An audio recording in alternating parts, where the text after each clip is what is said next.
passionate instigator and dynamic problem solver, Dr. Kevin Ross Emery, the host of the Dr. Kevin Radio Show, will be taking you outside the box, behind the curtain, and identifying the load of BS we are fed every day.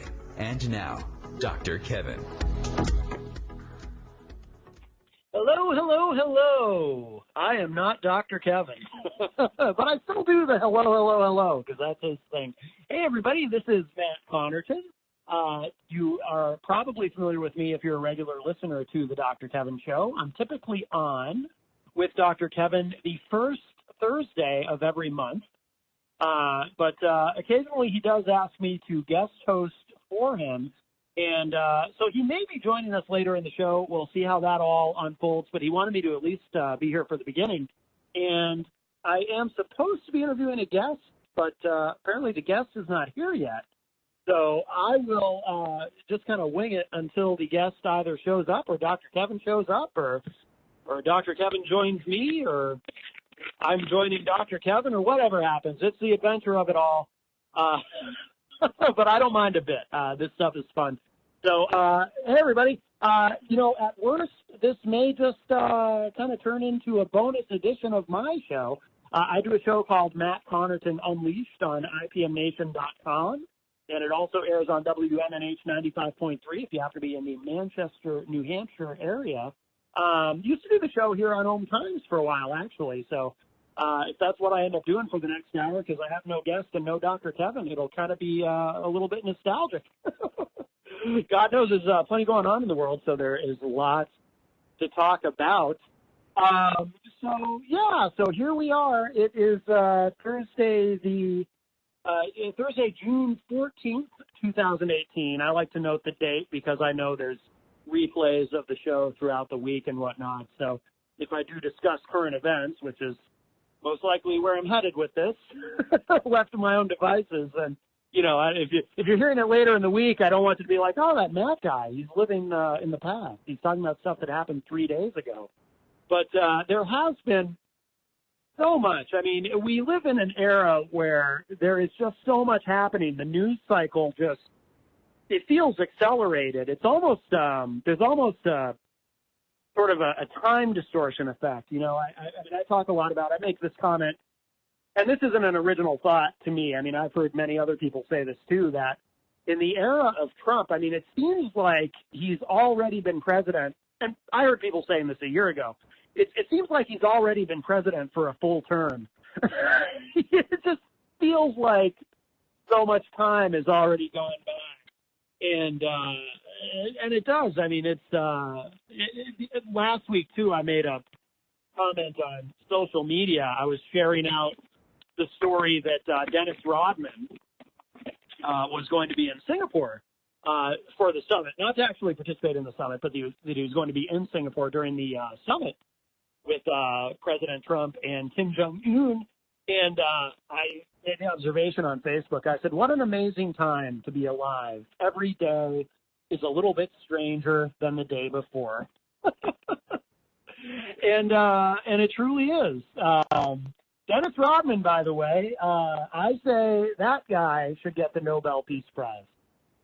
I am being facetious. If you're not already familiar with me, sometimes I say absurd things simply for the sake of saying absurd things. But on my own show, Matt Connerton Unleashed, I do kind of treat it all, and when I say all, I mean in the macro sense, politics. I treat it all like the circus that it does so tend to be, and have fun with it. I'll tell you what, it's a great time to do a political talk show, that's for sure, during the Trump era. There's, like I said, there's always plenty to talk about, always lots of material.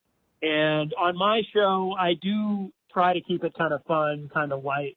I just got done doing my show, actually, because I'm on weekdays, 4 to 6 p.m. Eastern time. So, and then sometimes I jump on the Dr. Kevin show immediately afterwards. So let's see. But I guess we'll start with, because since our guest isn't here, and I'm just making sure, okay, and I haven't heard from Dr. Kevin, so I assume if he is able to join us, he'll just chime in. He'll pop onto the line here. But one of the, well, there's been a lot of fallout, of course, from Trump's summit with Kim Jong-un in North Korea. I actually, I have a lot of mixed feelings about all of this. I'm very conflicted. I have to say this, though. I mean, I will give Trump this much credit. I think that I would prefer, generally, I would prefer diplomacy to where we were, shall we say, 6 months ago, you know, when we had a couple of world leaders, Trump and Kim Jong-un, openly threatening each other with with nuclear attack. You know, Trump, of course, calling Kim Jong-un little rocket man and taunting him on Twitter and talking about my big red button is bigger than your big red button and all that kind of thing, which was absolutely new territory for us. I mean, not new territory in the sense of, you know, the North Koreans, when they put out these statements and they make these comments about what they're going to do to the United States or to their enemies, actually, sometimes it's kind of amusing because if you read these statements that they put out, they tend to use a lot of hyperbolic language that comes across as very silly and strange, and it's kind of funny. It's humorous in a way. I mean, it's not humorous in the sense that they're talking about very serious things. You know, threatening a nuclear strike on an American city is obviously a very serious thing, but they tend to be phrased in a humorous way. Not intentionally humorous, but I think that they think that that's what Americans understand, is that sort of over-the-top hyperbolic speak with a lot of colorful imagery, almost like you're, almost like you're talking about an action movie. But interestingly enough, we have a president currently who does speak that way. And I'm not so sure. And look, I have a lot of criticisms of this president. But I'm not so sure that his instinct was entirely wrong when he would go on Twitter. As much as it made me uncomfortable at the time, maybe he was right. When he would go on Twitter and say things, you know, talk about fire and fury and, you know, just say my big red button, say these over-the-top things in response to the over-the-top things that the North Koreans would communicate, you know, just kind of speaking back to them in their own language in that way, or at least using that same sort of attitude and posture that they present, which, again, ironically, is the posture that they expect us to understand. Maybe he was right to do that because it got us to the point where the two of them, and this, in some ways, this is a repeat of history, and in some ways, this is all new, right? It's a repeat in the sense that, let's be honest, was it 1994, I think, when the Clinton administration, you know, when we would have the six-party talks and so forth, and the North Koreans would commit to, you know, A, B, and C, and then would not follow through on any of it, right? They have a history, and there's other examples of that, too, during not only the Clinton administration, but the Bush administration. I don't remember specifically what they ever committed to during the Obama administration. They might have committed to something. I'm not sure. But I know that there have been several instances over the years where the North Koreans have committed to certain things, and then they don't follow through on any of them, and they continue to build their nuclear arsenal. So in that regard, this looks like more of the same, right? This looks like, okay, the North Koreans have agreed to a bunch of stuff in principle, in theory, according to the, Trump may want to call it an agreement, but it isn't much of an agreement because there's so few specifics in it. It's more like just kind of a broad, general idea of what might ideally, hopefully, possibly happen, right? But there's no specifics. There's no benchmarks. There's no firm details about verification and oversight and all of that. It's very broad. It's very general. It's just kind of, you know, here's what we're hoping for. Now, where this is different, where this is unique, and where Trump has done something that no one has previously done is, this is the first time that a sitting United States president has sat down for direct talks with the leader of North Korea. Now, that may be a good thing, that may be a bad thing, depending on your point of view. I'm a big fan of diplomacy, and I would rather have this than a lot of talk about potential war.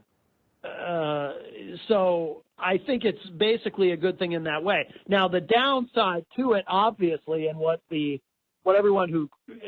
of the things that people are being very critical of is Kim Jong-un got exactly what he wanted out of this in terms of legitimacy, in terms of credibility, being seen as a world leader, being seen as on par and as a peer of the United States, being seen as a peer of the President of the United States, I should say.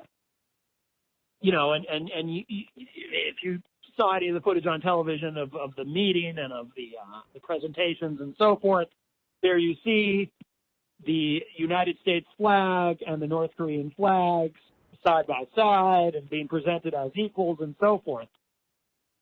So a lot of people who are being critical will say, and they have a great point, I'm not disagreeing when they say that, Kim Jong-un got exactly what he wanted out of this, and this is great propaganda, and this is great to show his own people. Look, you know, I'm on par with the President of the United States. We're equals. We're, you know, we are now truly an international player. So, and those who are suggesting that are correct to say that. Yeah, they're right. I mean, they have a great point. And Kim Jong-un got what he wanted. I don't know, however, that is in and of itself necessarily a bad thing if that in and of itself is what gets Kim Jong-un to finally denuclearize or at the very least begin to, well, I mean, I guess the tension has already been relieved, right? The tensions on the Korean Peninsula. First between North Korea and South Korea, because all of a sudden Kim Jong-un and Moon Jae-in started acting very, very chummy, and now there's no tension with North Korea and the United States, apparently, according to Trump anyway. If that's what it takes, if allowing Kim Jong-un, even though he's a terrible guy, I mean, he's an evil guy who starves his own people, murders his political enemies, has murdered members of his own family. There's nothing good about Kim Jong-un. He's a POS. That I think is the only one who would even say anything really nice about him would be Trump himself, and we'll come back to that. But if this is what it takes to get him to knock it off, to stop being so threatening, to stop, I don't think he's going to get rid of the nukes that he has, but hopefully he doesn't build any more. And if this is what it takes to do that, and to take the temperature down on the Korean Peninsula, and to make everyone feel a little bit better, and to maybe reassure theoretically, and I say theoretically because nobody really knows, but one of the theories about Kim Jong-un is that and the same thing about Kim Jong-il and his father, the theory being that these are very paranoid people.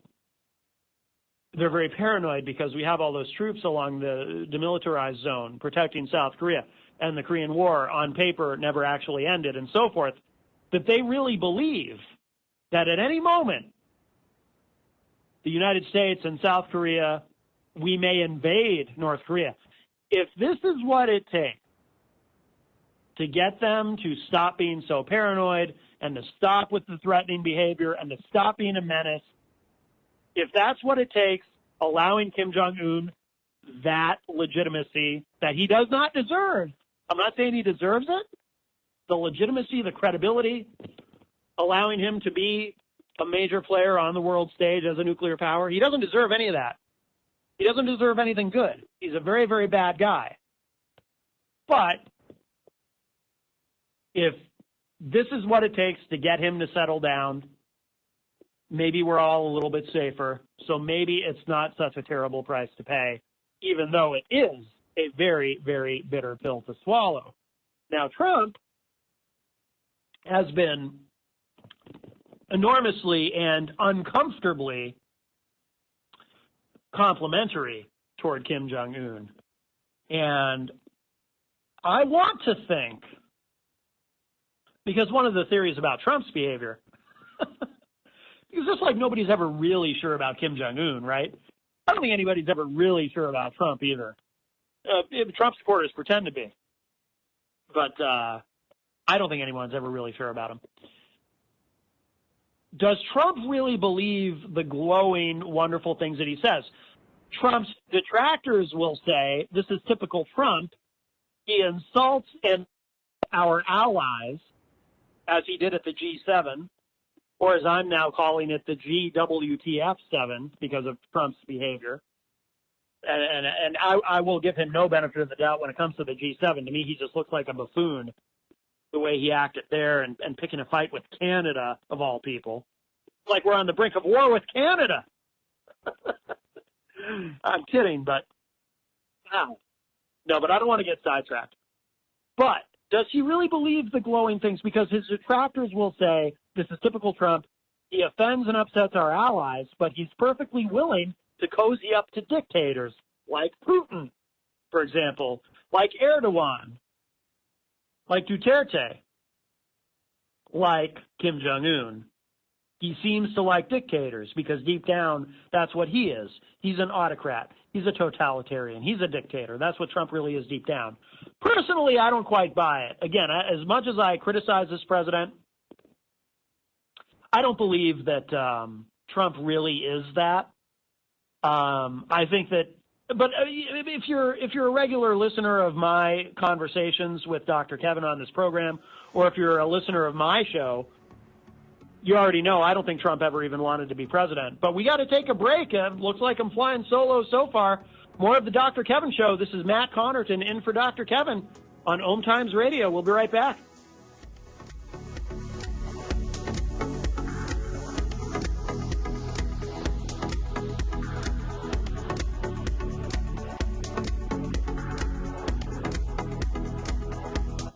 Conscious media for conscious minds. OMTimes. Have you ever wondered how to change your love paradigm? The secret key is finding a love partnership, not just a regular connection. How do you find these? Through conscious relationships. Ascending Hearts Dating is a dating site for people like you that believes in second chances and a different type of spiritual connection. Try Ascending Hearts for free today at ascendinghearts.com and change your love paradigm. Ascending Hearts, the premier dating community for the spiritually awake. Tune in to the Practical Intuitive, Mind, Body, Spirit for the Real World with me, host Robin Fritz, Mondays at 2 p.m. Pacific, 5 Eastern. I'll cover personal and business intuition, animal communication, mediumship, space clearing, past life regression, shamanic insights, energy healing, soul choice, and more, all to help you tap your own intuitive and healing skills. No ifs, ands, or buts. Mother, Mother Ocean. Hi, I'm Jimmy Buffett. West Indian manatees are one of the most unique animals on Earth, and we're still finding out so many new things about them. But manatees are endangered, and many of them are killed or injured each year because of watercraft collisions or other human activities. You can help save these gentle marine mammals. For free tips on what you can do, call Save the Manatee Club at 1-800-432-JOIN. Thank you.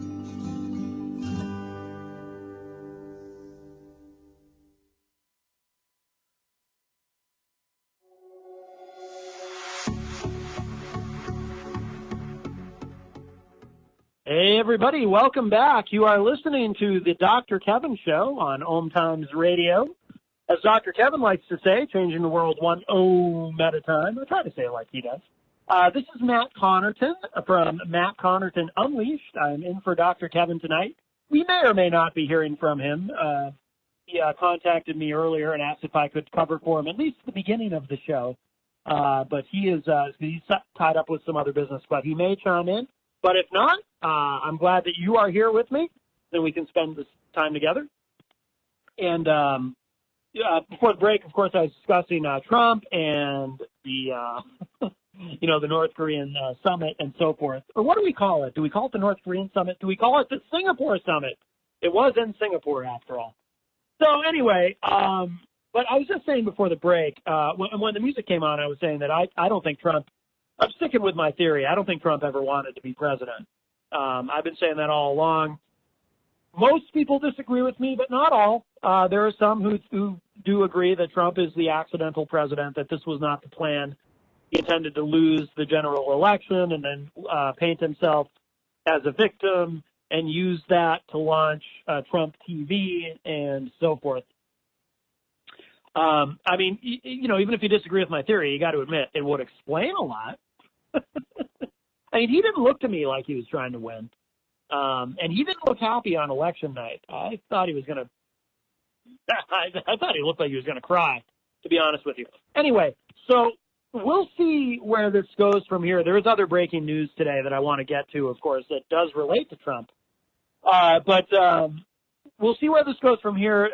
I will say this, people are being very critical of the lack of details, the lack of commitment on the part of the North Koreans to anything substantive in this arrangement, the lack of mention of any sort of oversight, verification, etc. But I will say this in defense of Trump a little bit here. This is a first step. Hopefully, what really counts is what happens in the follow-up. Do they meet and talk again soon and iron out some very concrete details? That, this was really a first step. So I'm okay, actually, with there not being a lot of specificity. Now that I've defended Trump a little bit, given him a little bit of the benefit of the doubt, now I'm going to turn around and stick the knife in as I tend to do. Here's what I really don't like, that he gave away, apparently, and has done so publicly, the joint military exercises between the U.S. and South Korea. And I think the Japanese also were involved in those, if I'm not mistaken. Gave that away, said we're not going to do that anymore. That's a major concession, which he apparently didn't tell anyone about ahead of time, didn't tell the military. Last I knew, in fact, last I was reading online, the Pentagon is still planning for the drills. They're going forward as though it's business as usual. Because Trump hasn't given them they haven't received any instructions yet on not stopping. Trump just said something publicly, we're not going to do the drills anymore. That's a pretty big thing to give away. That should have been something that was discussed in the follow-up. During the conversation about, okay, here's exactly what you're going to do, Kim Jong-un. Here's the process of denuclearization in total as we expect it, as will be verified by the IAEA, as will be monitored, and so forth. And as we expect it to be completed by this date and whatnot. And if you agree to do all of this, and if you demonstrate conclusively that it is getting done at some point, we will kill the joint military exercises. But only after you do A, B, and C will we do D. And instead, Trump just gave it away. Just gave it away. And that is very, very strange. Now, I did see a very interesting piece on Rachel Maddow on MSNBC. She pointed out something that I hadn't considered.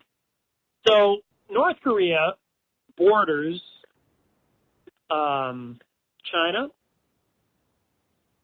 South Korea, obviously, and it also has a small 11-mile border with Russia, and Russia was never a big fan, obviously, of the joint military exercises. They looked upon it the same way as the North Koreans do, as a threat. And obviously Russia has an economic relationship with North Korea. But Russia, of course, never happy about any members of NATO, doing any type of military exercise in that part of the world. And what Rachel pointed out was, isn't it interesting that Trump would give away such a major concession before anything concrete has been decided, any metrics or anything?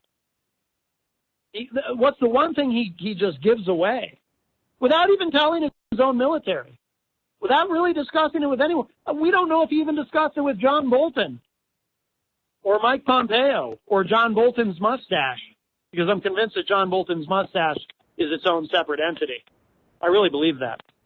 But, apparently everyone was blindsided by this, everybody. So why would he do that? Isn't it interesting? Now, I mean, this is just Rachel speculating, and sometimes she draws conclusions that are a little bit of a leap, and sometimes she hits on things where, I hear her say something and I think she's really onto something there. That's a very interesting conclusion. But why would that be the thing that Trump gave away? Just gave away. It's sure to make, certainly in China and in Russia, they're celebrating that decision. And, of course, in North Korea. And Trump then goes on to speak about Kim in these very glowing terms, very much the way he at times has spoken about Vladimir Putin. He kind of speaks about them the same way. Now, I don't know if all this is just another giant clue that Putin has something on Trump. It's possible. I don't speculate about that too much because it's also quite possible that there's nothing to that. But it's very interesting. And then, of course, again, I think I mentioned it earlier, Trump saluting, the North Korean officer and so forth. Although that you might be able to chalk that up to just Trump not knowing anything. I don't know. But, again, I prefer diplomacy to threats of war back and forth, but there are some big questions here in the wake of all of this.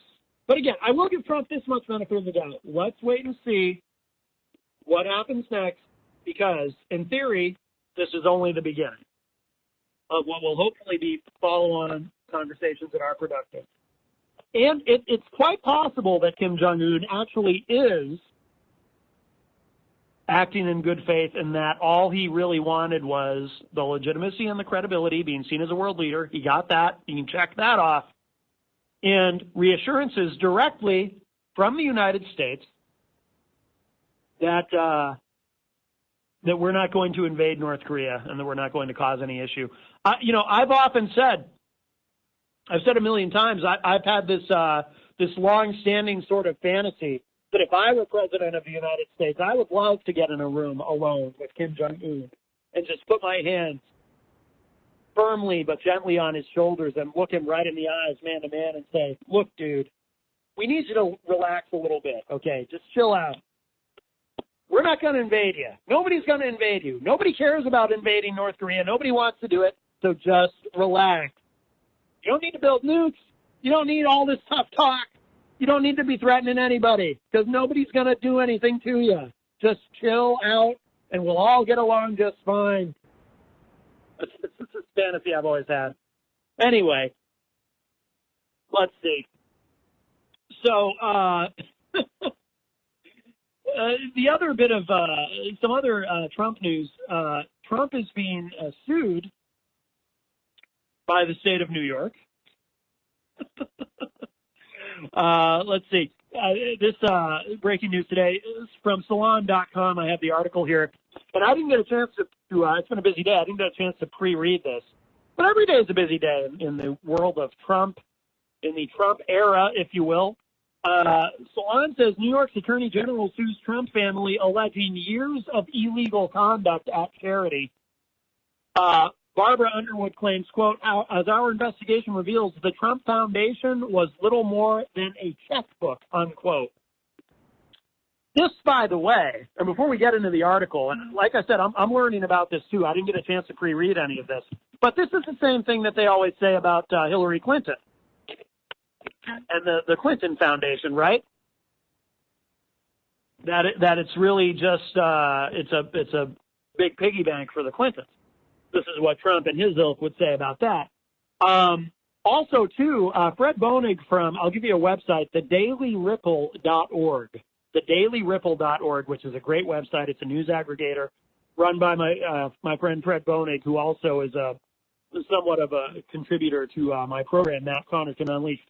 He's been talking about this for a long time, about the Trump Foundation and how they were doing this thing called self-dealing. But here, let's get into this. This is from Salon. This went up at 4:23 p.m. this afternoon.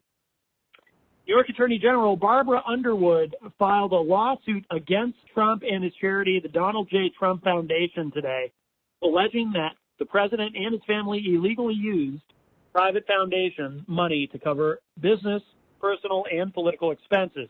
The lawsuit accuses the charity and the Trump family of illegal activity that took place over more than a decade, including, quote, extensive unlawful political coordination with the Trump presidential campaign, repeated and willful self-dealing transactions to benefit Mr. Trump's personal and business interests, and violations of basic legal obligations for nonprofit foundations, unquote. Now, before we go any further with this, and we will continue this article, but just an observation, because some of you might be wondering, well, can't Trump get out of this? He's president. Can't he just pardon himself in terms of whatever he's being sued for here by the state of New York? No, because what I didn't realize until Trump's presidency began and the Russia probe began, I myself had a terrible misunderstanding about how pardons really work, how the presidential pardon power really works.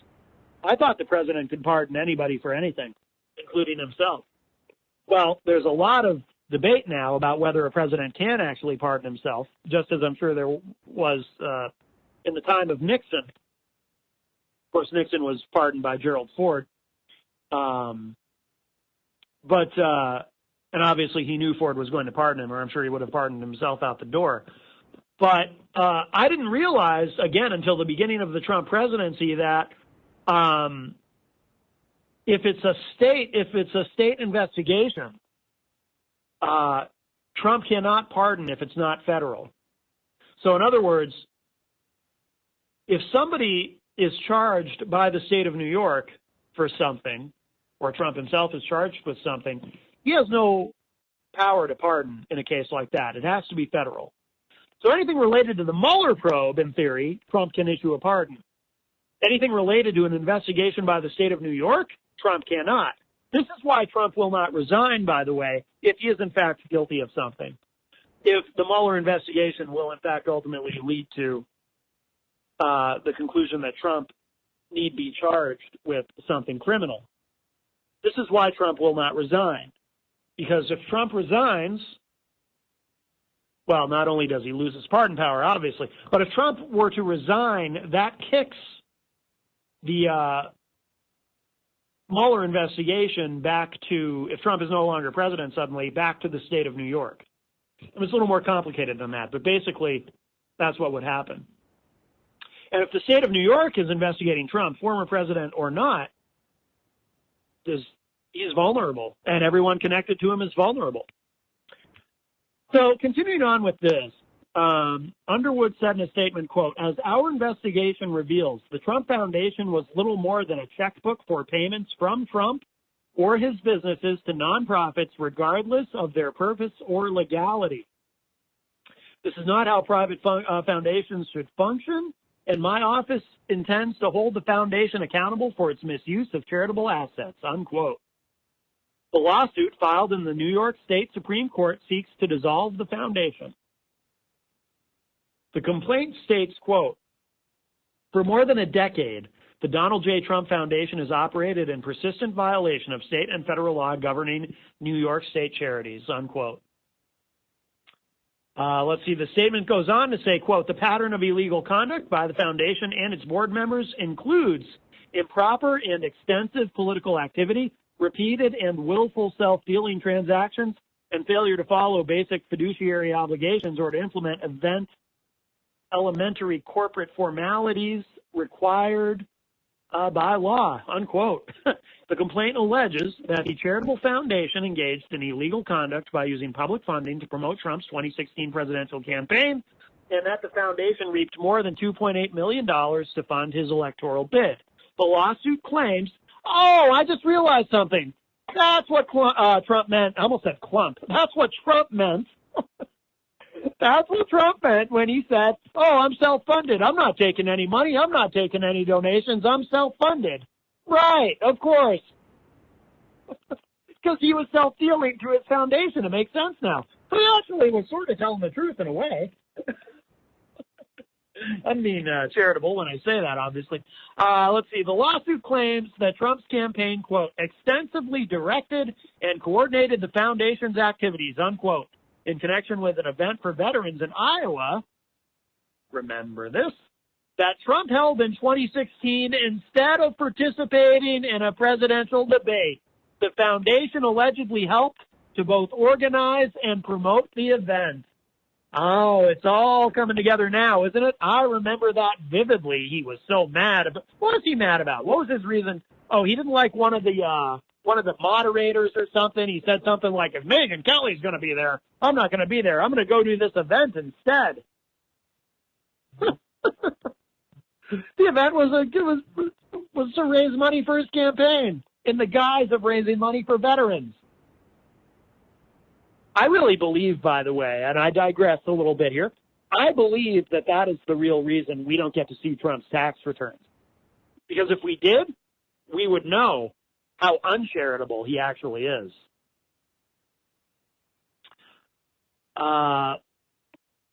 Let's see. The lawsuit claims that Trump... Did I say this already? Yeah, I did.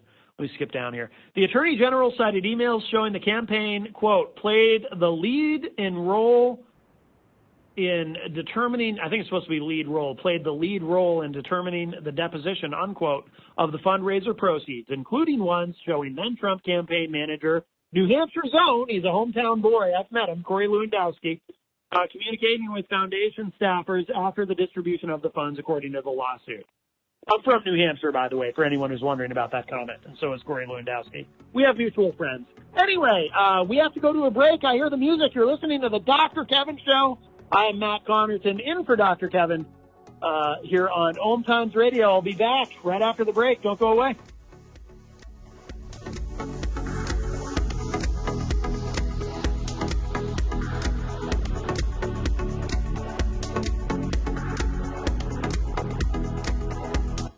The Real Conscious Connection. OMTimes Radio. IOM FM. The number one reason girls drop out of school in sub-Saharan Africa is lack of access to feminine hygiene products. The Pads for Schoolgirls Project, an outreach of Humanity Healing International, is changing this paradigm by setting up sewing programs at schools, teaching girls a vocational skill, while producing the reusable pads that help keep them attending classes. The girls pay it forward by making and giving pad kits to other girls in need. To learn more, visit humanityhealing.org. Humanity Healing is where your heart is. Hi, I'm Kelly Fox, host and astrologer of The Astrology Show. Each week, I'll give you access to the current transits, which are a valuable tool that provide astrological information to help unlock the potential each of us has. Understanding the stars can help steer us in the right direction to make better informed choices. So if you're wondering what's going to happen in your week ahead, be sure to tune in to The Astrology Show for guidance, Mondays at 9 p.m. Eastern Time. This is why you work so hard to pay the mortgage. Because home is more than four walls and a roof. It's that porch swing and a summer evening. It's everybody over for Sunday dinner and your family sleeping in their own beds at night. Making Home Affordable is a free government resource that can make paying the mortgage easier. Call 888-995-HOPE or visit makinghomeaffordable.gov. Good night, Mama. This is why. Brought to you by the U.S. Treasury, HUD, and the Ad Council.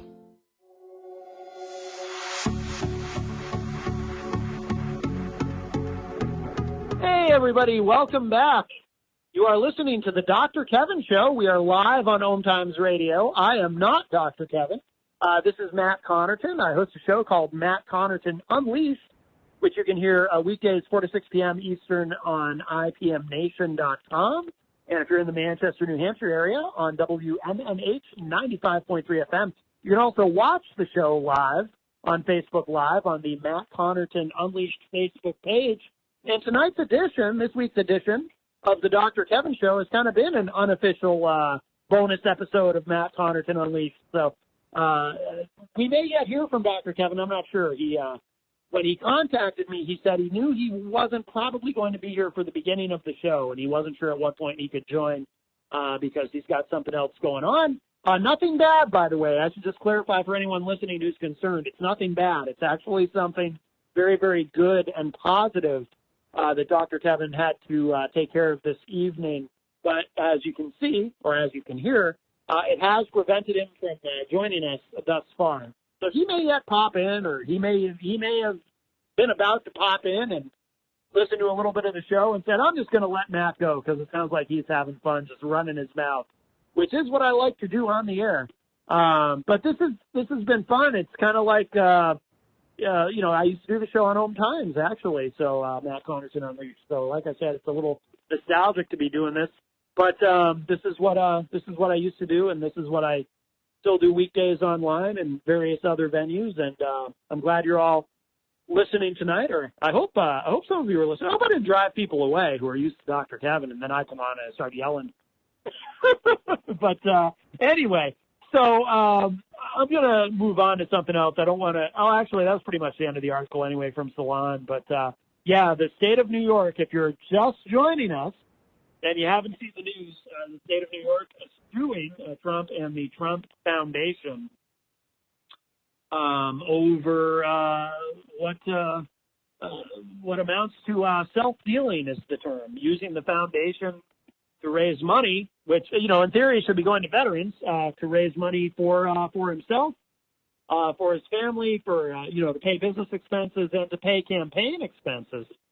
We should talk about probably the biggest news of today specifically that we haven't gotten to, and I didn't get to it on my show earlier even because we had so much. It's an embarrassment of riches, I must tell you, during the Trump administration. There's just so much to talk about that sometimes even one of the biggest stories of the day kind of gets pushed to the back burner because there's just so much to discuss. Reuters reporting today, this IG report came out. Report rebukes Comey but says no bias in Clinton email case. Let's get into this a little bit. Again, this comes to us courtesy of Reuters. Former FBI Director James Comey, quote, made a serious error of judgment, unquote, when he announced shortly before the 2016 U.S. presidential election that he was reopening an investigation into Hillary Clinton's use of a private email server, the Justice Department's internal watchdog said today. But Inspector General Michael Horowitz also concluded in a long-awaited 500, how'd you like to read this thing? 500-page report. Wow, you gotta have a pretty good attention span. I mean, that's like trying to read Moby Dick, which I never did. A 500-page report, or War and Peace maybe, which is also a very long book. I didn't read that one either. 500-page report that Comey did not exhibit any political bias or try to influence the election. Horowitz also did not contest the decision not to prosecute Clinton or the email affair. A long-serving law enforcement official, Comey became a controversial figure in the 2016 election, drawing accusations from both Republicans and Democrats that his handling of the probe into Clinton's emails influenced the campaign. Comey later headed a separate investigation into alleged ties between Trump's campaign and Russia. Trump fired him as head of the FBI in 2017 and has frequently criticized him since. Both sides of the partisan divide in U.S. politics are expected to use the Horowitz report to press their cases against Comey, who defended his actions in an op-ed published in the New York Times after the report was released. Comey wrote, quote, in 2016, my team faced an extraordinary situation, something I thought of as a 500-year flood, offering no good choices and presenting some of the hardest decisions I have ever had to make, unquote. The Inspector General's inquiry focused on public statements made by Comey about Democrat Clinton's use of a private email server instead of a State Department server while she was Secretary of State. In October 2016, less than 2 weeks before Election Day, Comey sent members of, I remember this vividly, Comey sent members of Congress a letter disclosing that a probe into Clinton's emails was being reopened after new emails were found.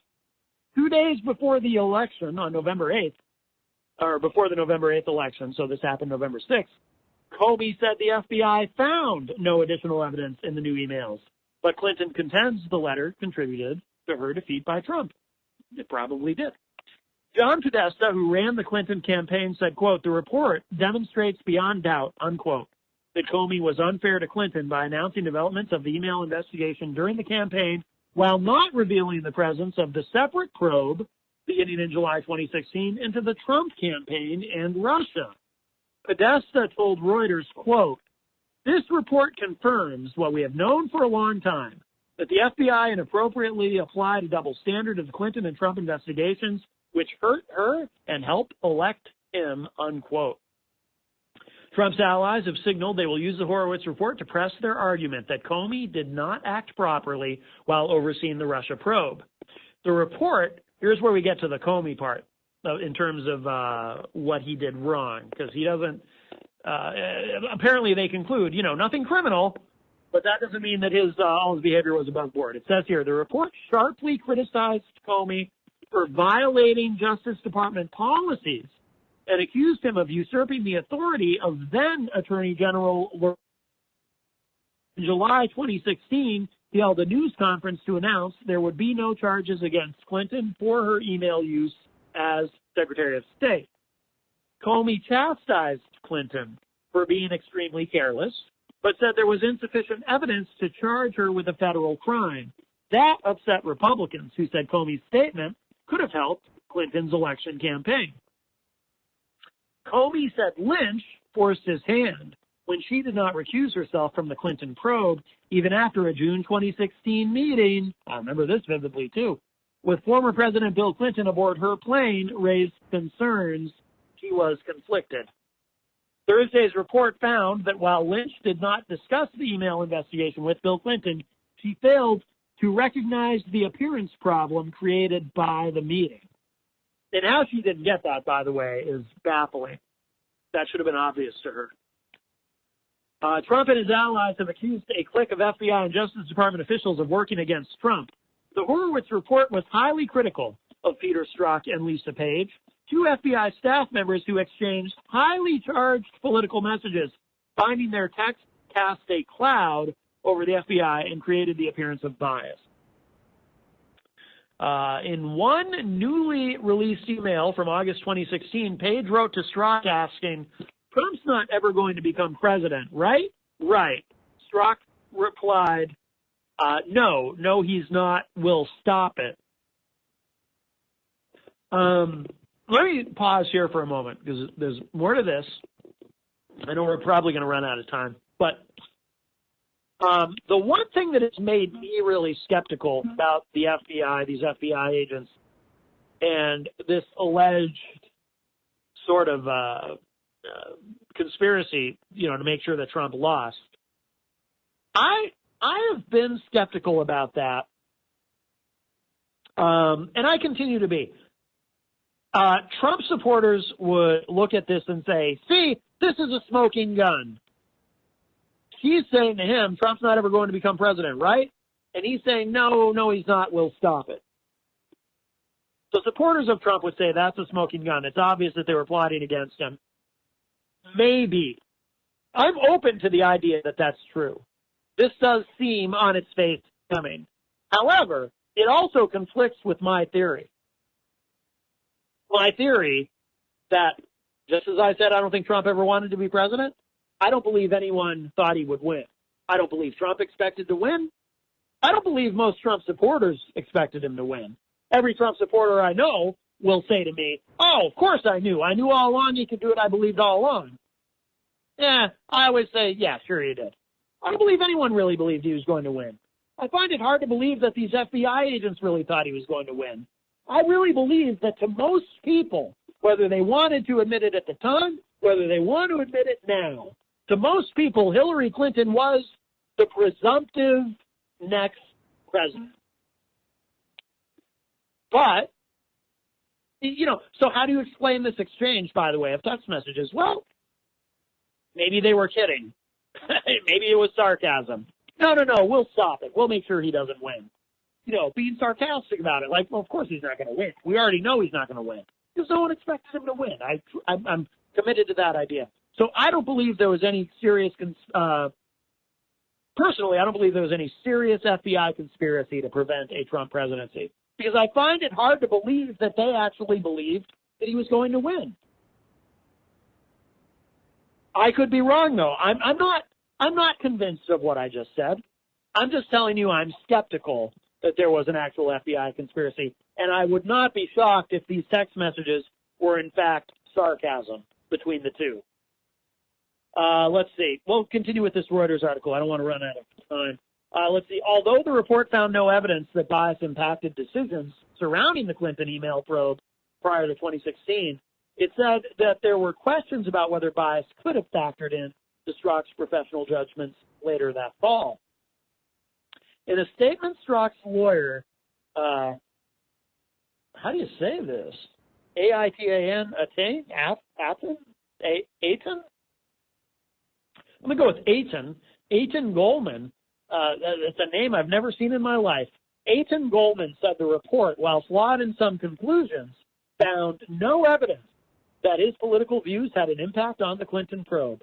While some of their messages between Strzok and Page were anti-Trump, others took aim at lawmakers such as U.S. Senator Bernie Sanders, whom Clinton defeated for the Democratic presidential nomination. In a written response to Trump's report, the FBI said it accepts the findings that certain text messages were, quote, inappropriate and created an appearance that political bias might have improperly influenced investigative actions or decisions, unquote. Well, I would agree with that. I mean, I think it's perfectly reasonable to say that these text messages were inappropriate and, you know, and that they do create an appearance of political bias. Again, I'm skeptical. I don't want to take those text message exchanges too literally or at face value. I think that there may have been some irony there and some sarcasm and some humor, you know. And they were dating, by the way, Strzok and Page. They may still be together, I don't know. But, you know, I'm sure they had some private jokes between them, some in-jokes, whatever. I'm sure they had conversations about how much they didn't like Trump. I think there were previous text messages revealed that indicated that they didn't like, it's pretty obvious that they didn't like Trump. And maybe they were horrified at the idea of a Trump presidency. But that doesn't mean they were actually conspiring against him, regardless of what these text messages say. Again, I can't take them literally. But that's me, and I'm like I said, I'm open to the idea that I'm wrong. And Trump supporters are treating this like a smoking gun. So we'll see. But this report, I think that, you know, there was a lot of anticipation about what this IG report would say. Some expected it to be a dud. I don't think it's a dud, but I don't think it's particularly mind-blowing either. I think the biggest news of the day, probably in terms of actual consequence, would have to be the news about the state of New York suing the Trump Foundation. We didn't even get to, and we're about to run out of time, Michael Cohen. Michael Cohen may be getting close to flipping. If you missed it, Michael Cohen, of course, Trump's fixer, apparently is swapping out his legal team, and there's a lot of speculation about why that may be. There are various theories. One theory, of course, is that that there's some sort of dispute over billing, that this is costing him too much money, that he doesn't have a lot of cash. He's a very wealthy man, but, you know, you can have a lot of assets without necessarily having a lot of cash liquidity. I've seen Sam Nunberg on various programs speculating about that, Cohen's lack of liquidity. He might not be able to afford to pay these lawyers. But another big theory is Cohen's getting ready to flip in terms of turning state's evidence against Trump. And if that's true, it may be that his current legal team advises against that, or it may be that his current legal team knows something. I don't know. But the latest, I just looked up, let's see. CBS News, as of 2 hours ago, is reporting Michael Cohen believes Trump and his allies are turning on him. If you're Trump and his allies, you don't want Michael Cohen believing that, because that means Michael Cohen's going to turn on them. Wall Street Journal is reporting prosecutors investigating Michael Cohen for possible illegal lobbying. Business Insider, 17 minutes ago, reporting prosecutors are now reportedly investigating Michael Cohen over the millions he accepted from companies like AT&T and Novartis.